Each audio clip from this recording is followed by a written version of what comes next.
Hi, this is Jo again from Jamie's Farm, Oasis Waterloo, and for this session I'm going to show you how to make a fortune teller or a chatterbox, as some people call them, and they look like this. You've probably come across one before, you've probably made one before, and if you have, you can be an expert and help teach other people, and if you have but you've forgotten how, here's a little reminder. All you need for this is some paper, piece of A4, it could actually even be newspaper if that's all you've got in the house, white A4 printer paper or anything that you've got. I've got a piece of A4 coloured paper just to show you. I think it will be easier for you to see. But the one that I've made here is just made out of white A4 printer paper. And the only other thing you need, really truly, is a pen. I've also got some coloured pens, but if you don't have coloured pens, if you look at the decorations I've made on my one here, a red heart, a yellow star, and a blue star, a green leaf, you could actually just draw those on with a pen or a pencil. It really doesn't matter if you haven't got the colour. You could pattern them if you wanted to. You could even just write the word heart, sun on the top of your piece of paper. So don't worry if you haven't got lots of things with you. If you are a bit more like me and you have lots of things like markers, you might have stickers, which we used at the farm. You might have glitter, although make sure you hoover it up afterwards or dust it up afterwards. Then you can make these as beautiful as you want them to be. The idea of them is that you can tell people's fortunes, you can use it as a game or a way of getting something you might want.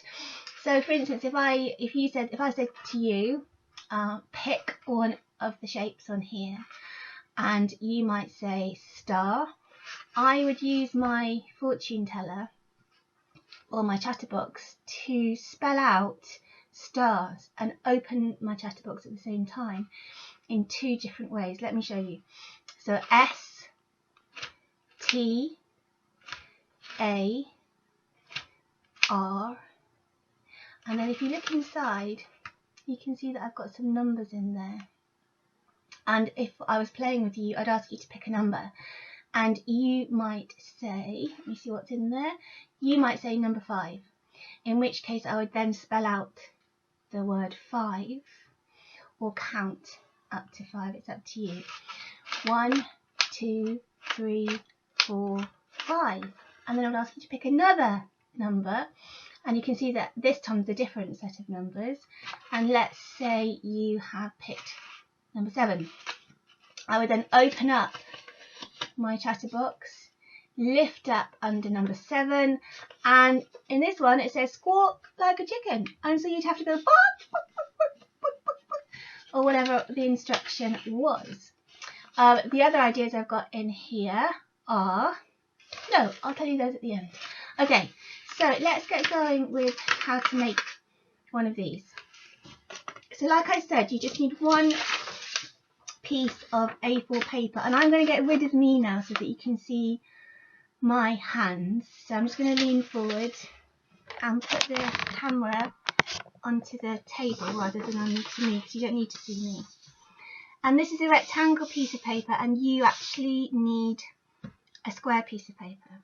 And the way to make it a square is to take one corner and bend it over. You've probably done this before, and make sure it lines up with the opposite edge here, and then fold it down and crease along that line as sharp as you can.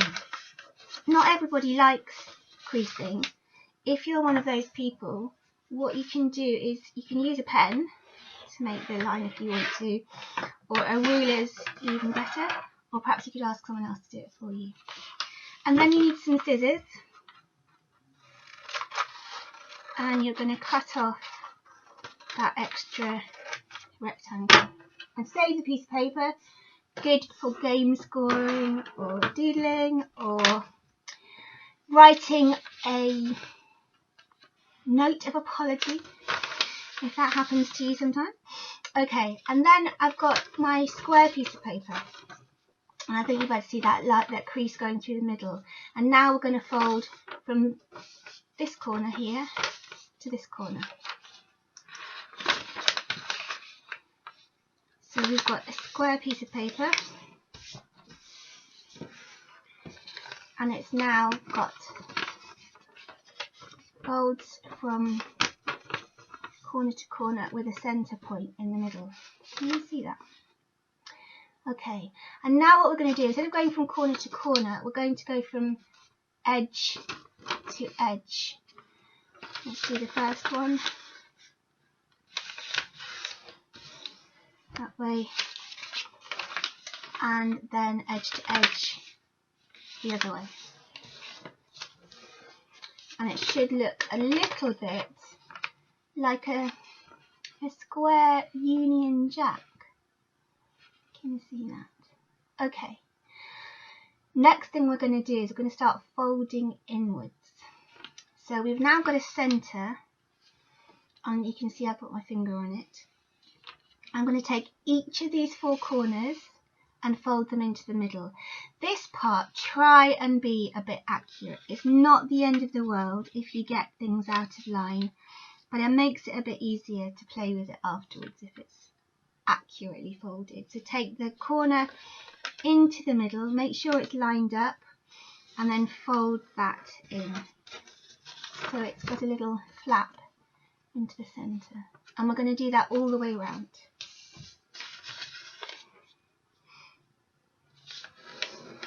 Mine is already not that totally 100% accurate, but it's good enough. I'll show you in a minute. I think it now looks a bit like it could be turning into an envelope, but then you realise it's not going to work as an envelope.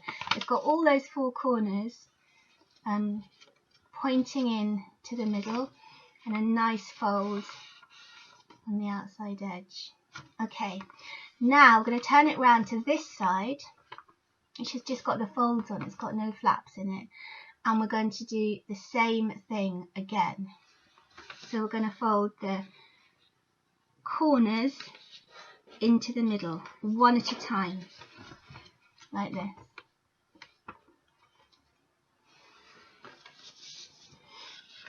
Go all the way around, and again try to get those corners into the middle as accurately as you can, just so that it's easier to open and close when you get to that part of the game.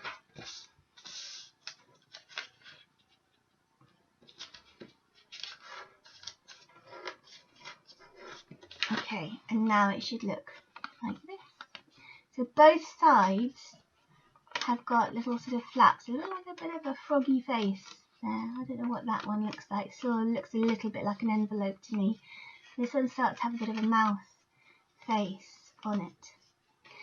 On this side, you've got corners going in with an opening in the middle, and we're going to do some numbers on this side.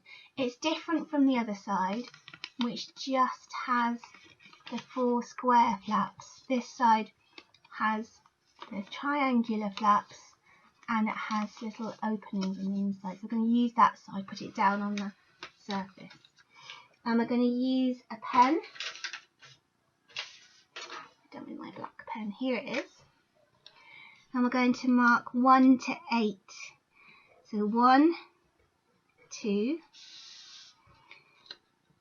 3, 4, 5, 6, 7, 8.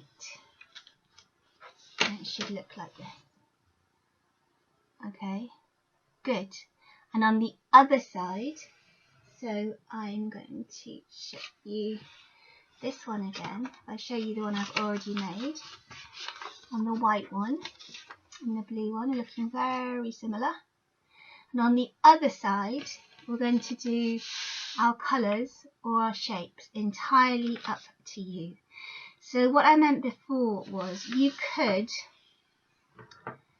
just write star.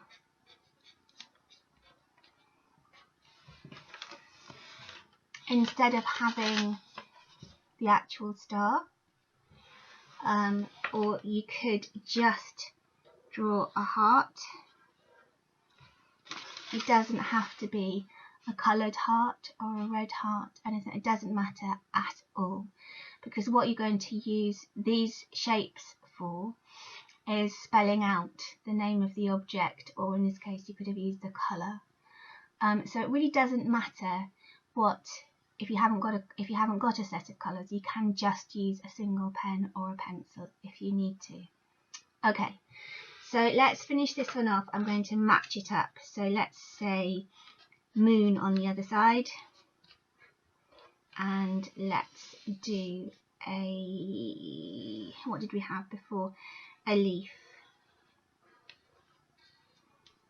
So I can just draw a very simple leaf on that side, but you could do anything there. You could have mum, you could have your siblings' names, your pets' names, have the names like dog, cat, rabbit, fish, anything you like. If you've got stickers somewhere, even if they're not like fun stickers, there could be stickers for labels. You could do something with those if you want. Right, now we need, before we start making some fortunes or some jokes or some riddles or some instructions, we need to make this work so that we can actually put our hands in it. So this is going to be on the inside. So if you remember my one that I've already made, the numbers are on the inside and we can open it two ways. So we want these numbers, the ones that you've already got, to be on the inside. So we're going to start to sort of make it so that we can start to move it around with our fingers. Can you see that I kind of, be a little bit brave, sort of pushed it in on itself. And then where we've got the patterns, we want to be able to push. Don't worry if it feels a bit tight, so to push our fingers in. We're going to use our first finger and our thumb. So I'm going to use my thumb into those two and then push my fingers a little bit fiddly. Can you see that? Pushing it up and pushing it up here under the heart. Pull out the bottom and push it up. And I might want to kind of muck around with it a bit. Sometimes it's quite hard to coordinate. But what I'm doing is I'm pushing my hands out like that for that movement. And then I'm pushing them together forwards and backwards for the second movement. So that way, opening and then sort of rocking forwards and backwards. So open and then forwards and backwards. Open, forwards and backwards.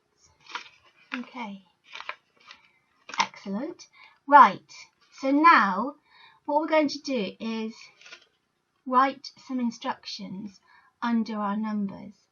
So the things that I had before, let me remind you, is I have got things like, if I was asking a question, am I going to marry a handsome prince? And I got this one, I might get something like maybe, maybe not, which isn't a very good answer, is it? I basically just wanted a yes. Or I might be playing a game where it's take a chance, and this one says, uh-oh, you do the washing up. I've got another one here which is like a forfeit, squawk like a chicken. And this is a nice thing, you get an extra story tonight. This is fun. I'm not sure I should be encouraging this, but let's have a pillow fight. And this one is another instruction, so do 5 jumping jacks. And here, a really nice one. You get 30 extra minutes online. And another answer to a question, maybe same question, could be, couldn't it? Am I going to marry a handsome prince? And it says you wish. So have a go at that.